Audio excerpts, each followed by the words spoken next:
Philippe, la mixité sociale, on en parle beaucoup. Où en est-on concrètement à Bois-Guillaume? On n'en parle pas suffisamment, à mon avis. On n'est pas bien parti. On a 8,5% de logements sociaux et la loi exige que nous en ayons 20%. Ça, c'était l'objectif. C'était l'objectif et nous avons signé en 2017 un objectif encore plus précis de 835 constructions de logements sociaux sur 9 ans. Et 3 ans après, nous ne sommes pas du tout sur la bonne trajectoire. Nous risquons des pénalités multipliées par 5. Elles sont déjà de 170 000 €. Et nous risquons aussi que le préfet exerce à notre place le droit de préemption urbain.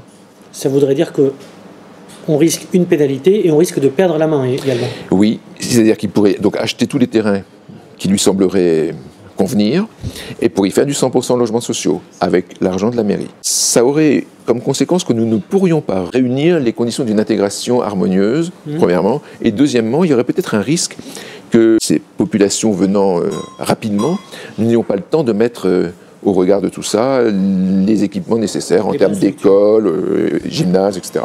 Très bien. Concrètement, est-ce qu'on peut renégocier? Est-ce qu'on doit envoyer un signal fort pour peut-être revoir cet objectif? Mais oui, il faut renégocier. Alors, je n'ai pas la solution miracle, mais une négociation, on ne connaît jamais l'issue.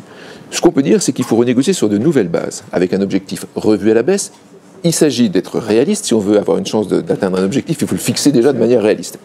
Ensuite, il faut que chacun fasse son boulot. La métropole s'était engagée à nous prioriser dans la répartition des aides de l'État, puisque c'est elle qui fait la répartition sur son territoire.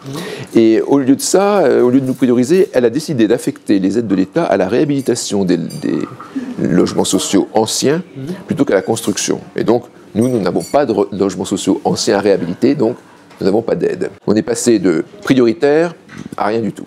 Et puis nous devons certainement aussi témoigner d'une volonté politique supérieure à ce qu'on a fait pour le moment.